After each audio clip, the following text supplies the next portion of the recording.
और जिस तरह इस देश को बेवकूफ बनाया है पिछले 12 साल में, उसके बाद तो कोई आपसे चाय भी नहीं खरीदेगा। और उसके बगल में फिर होम मिनिस्टर का समोसे का ठेला लगाना पड़ेगा होम मिनिस्टर को।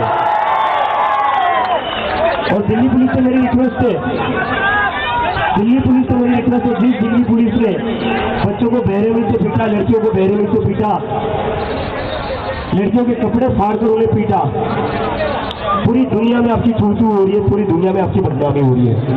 फिर आप तो हो बदनामी के लायक, लेकिन आपकी वजह से इस देश की भी बदनामी हो रही है। इस देश की कैसी पुलिस है, आपकी वजह से हमारे भारत देश का नाम बदनाम हो रहा है।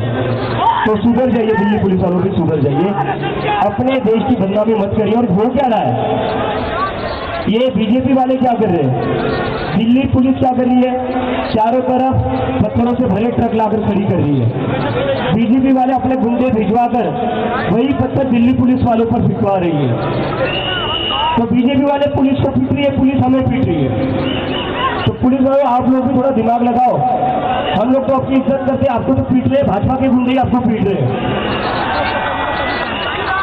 जिन लोगों से आप ऑर्डर ले रहे हो, जिन लोगों के ऑर्डर पर अपने 12-12 साल की लड़कियों का सर फोड़ा, वही लोग आपको भी पिटवा रहे हैं। तो अभी भी वक्त है, आप भी हमारी साइड में आ जाइए,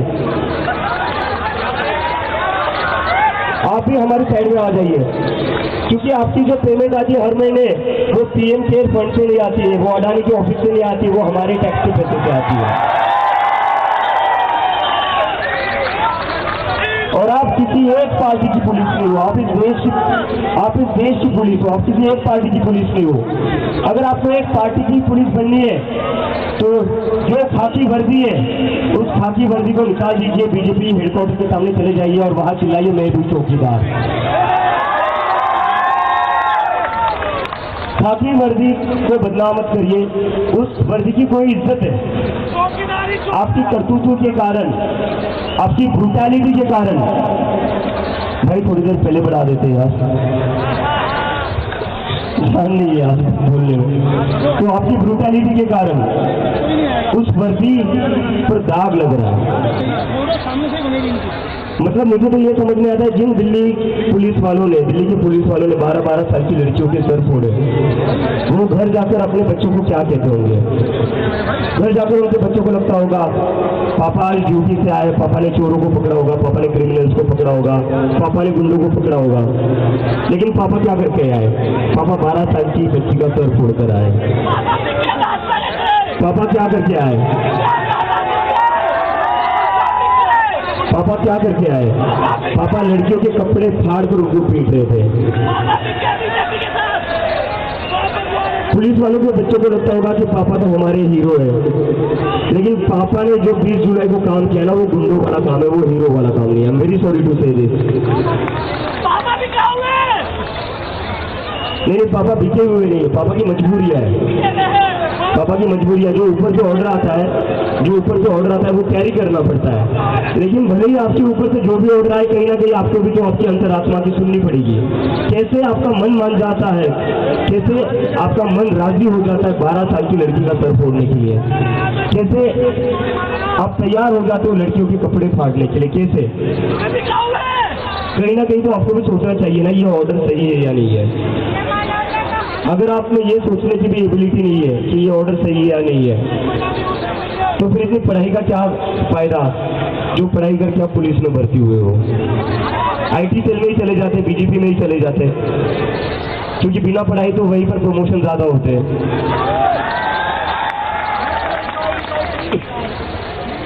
और मैंने एक पोस्टर देखा सोशल मीडिया पर ना, एक पोस्टर काफी वायरल हो रहा है, जो काफी सही पोस्टर था।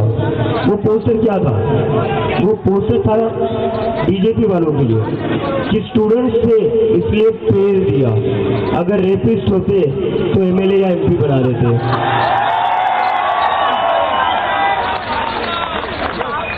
इस सरकार को तो स्टूडेंट से दिक्कत है ही, क्योंकि अगर बच्चे पढ़ लिख गए, बच्चे तो पढ़ते लिखते ही है, राजनेता पढ़ते लिखते नहीं है। इनके बच्चे भी मतलब आधे से ज्यादा इनके जो बच्चे हैं वो मेरे साथ ही बोस्टन में पढ़ते थे। इन सबसे बीजेपी के जितने भी मिनिस्टर थे वो मेरे साथ ही बोस्टन में थे, कुछ लोग कोलंबिया न्यूयॉर्क में थे। और ये लोगों का क्या है, इनको तो नीट की एग्जाम देनी नहीं, इनको जेई की एग्जाम देनी नहीं, इनको वहीं पर सेटल होना है। और ये अपने देश में तभी वापस आते हैं जब इनको एमएलए एमपी की टिकट मिल जाती है। चलो ठीक है, पापा का रिटायर होने का समय आ गया है, तो अब बेटा आगे घर बढ़ाएगा, बेटी जो पॉलिटिक्स आगे बढ़ाएगी। और जो बेटा इलेक्शन नहीं लड़ सकता उस बेटे को बीसीसीआई का अध्यक्ष बना देते हैं। तो पूरे देश के इंस्टीट्यूशंस को, पूरे देश को इन लोगों ने एक तरीके से प्राइवेट कंपनी बनाकर रखा है। लेकिन मेरे मन में ये सवाल है, प्राइवेट कंपनी का सीईओ कौन है? नरेंद्र मोदी जी है या अडानी जी है?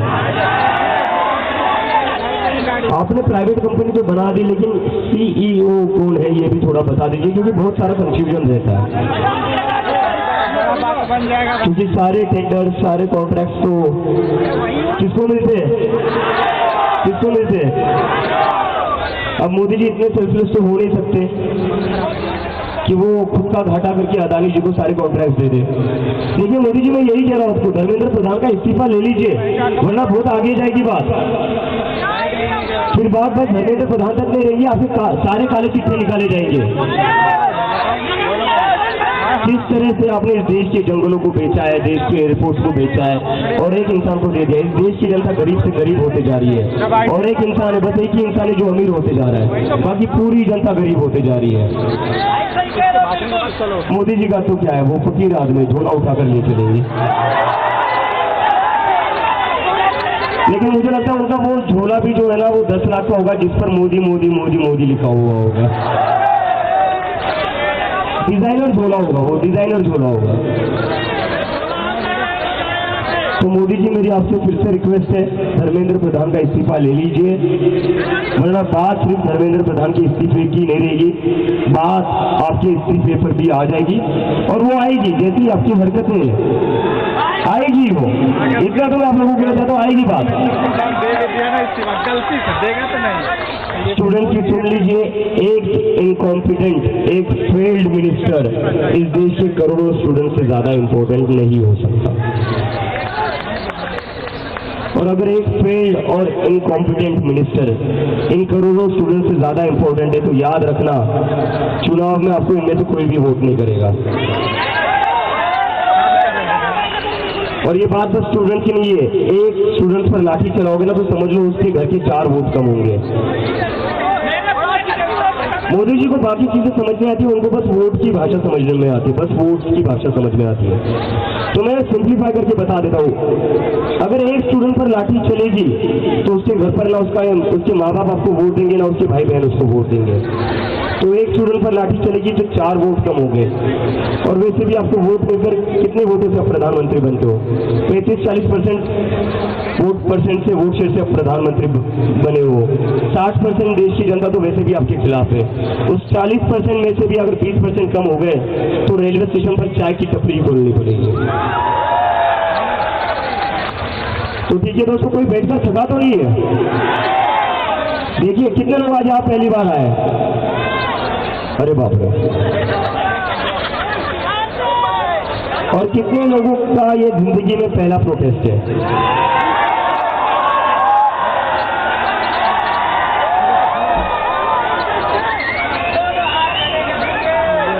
This is really nice, this is really nice. देखो, हमारे जो पहले वाले लोग थे उन्होंने थोड़ी गड़बड़ कर दी है, लेकिन हम जागरूक लोग हैं। मैं देख रहा हूँ कैसे एक तरफ से दिल्ली पुलिस क्रूएल्टी करती है, ब्रूटैलिटी करती है, और उसके बदले में हम इस सरकार का मजाक उड़ा रहे हैं। यही करना है हमें अपनी तरफ से हाथ में उठाना है। हम पीसफुल लोग हैं, है या नहीं है? हम महात्मा गांधी के रास्ते पर चलने वाले लोग हैं, है या नहीं है? हम हिंसक लोग नहीं, हम गुंडे नहीं है। गुंडे कौन है? गुंडे बीजेपी वाले। हम लोग यहाँ शांति से बैठे रहेंगे, और किसी को अगर लग रहा होगा कि हम कब तक बैठेंगे और यहाँ पर बैठे रहकर करना क्या है यार, ऐसे थोड़ी ना बैठे रहेंगे।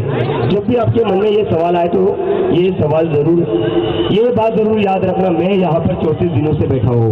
ये जो हमारी पूरी टीम है यहाँ पर 34 दिनों से बैठी हुई है। तो अगर 1 या 2 दिन आपको यहाँ बैठकर लग रहा होगा कि यार यहाँ पर बैठे हुए कुछ हो नहीं रहा है, अगर हम ये सोचते कि यहाँ बैठकर कुछ होगा नहीं, बस बैठे रहने में क्या पॉइंट है, तो आज इतने सारे लोग यहाँ आते नहीं, आज देश भर में आंदोलन नहीं होता। पीस और नॉन वायलेंस में बड़ी ताकत है, बड़ी ताकत है। देर लगता है, पीस और नॉन वायलेंस से देर लगती है, शॉर्टकट नहीं है वो, शॉर्टकट नहीं, हार्ड वर्क। तो पेशेंस और रिजिलियंस बहुत ज्यादा जरूरी है। लेकिन मैं अगर कहता हूँ आपको, मैं ये गारंटी से कहता हूँ, अगर हम ऐसे ही पीसफुली और नॉन वायलेंस के थ्रू यहाँ बैठे रहे ना, जीत हमारी होगी और धर्मेंद्र प्रधान का इस्तीफा लेकर ही आ जाए, यहाँ से जाए। ठीक है दोस्तों, तो भारत माता की इनकलाब, वंदे, जय जय जय जय जय Bhim. Thank you very much. अभी मैं थोड़ा बैठ जाता हूँ, बहुत थका हुआ हूँ।